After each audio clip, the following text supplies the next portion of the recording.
in the ransomware environment, what's really become dangerous, and when I teach corporate executives about this, is that I think the most dangerous environment right now is the exfiltration extortion model, where it's not just data encrypted, where it can literally throttle your business model, but if in fact they're actually stealing your sensitive information as well, and then holding you hostage. And that's truly where your cyber insurance component comes back into it, to make sure that you've got the resources you've been paying for, and to make sure that the corporation or the business understands that now is the time to utilize those resources, to bring in the forensics firm immediately to identify what you have or what you don't have.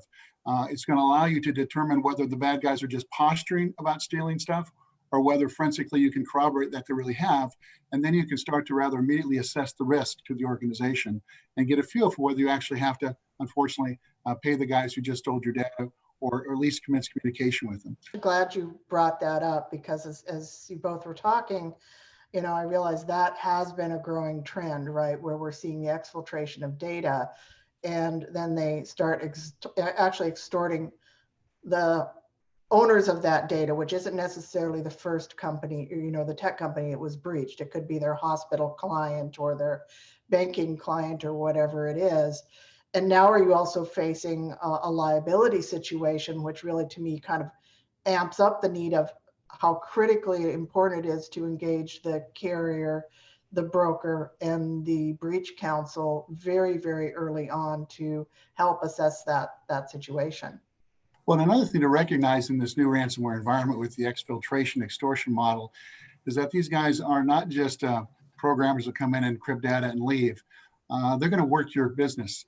They're going to make sure that if you're not communicating with them, or you're not, doesn't look like you're ready to come to the table to pay ransom, they're going to start to use the journalists, like the quote unquote, I call them the dark web trolls, as communications or public relations agents for them. They're going to have them start to tweet about the fact that they've stolen some data from you, or they're going to have their own agents, their own employees come back and start calling your employees or calling your customers, because of the data they've stolen. They now know who to contact and say, oh, by the way, did you know that this investment company that you've got X, Y, and Z here because I've got your financials. Do you know they've been locked down and we've stolen their data?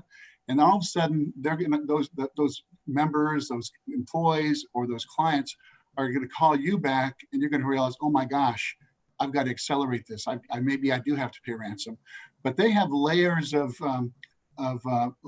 let's just say layers, offensive layers to their model, not just the programmers, not just the technology to ultimately do reconnaissance, figure out where the vulnerabilities lie, customize the malware to get in and blow past your AV products and ultimately drop malware in your system. But they're then set up on the outside to start social engineering to get back in if they get locked out, or to start to tweak the communications lines to put pressure on you to negotiate with them. So just recognize this is much more sophisticated than I ever imagined. And there are a lot of moving parts you have to prepare for. You take one step, they're going to be taking another, and you better be 2 or 3 steps down the road. Otherwise, you'll get stepped on.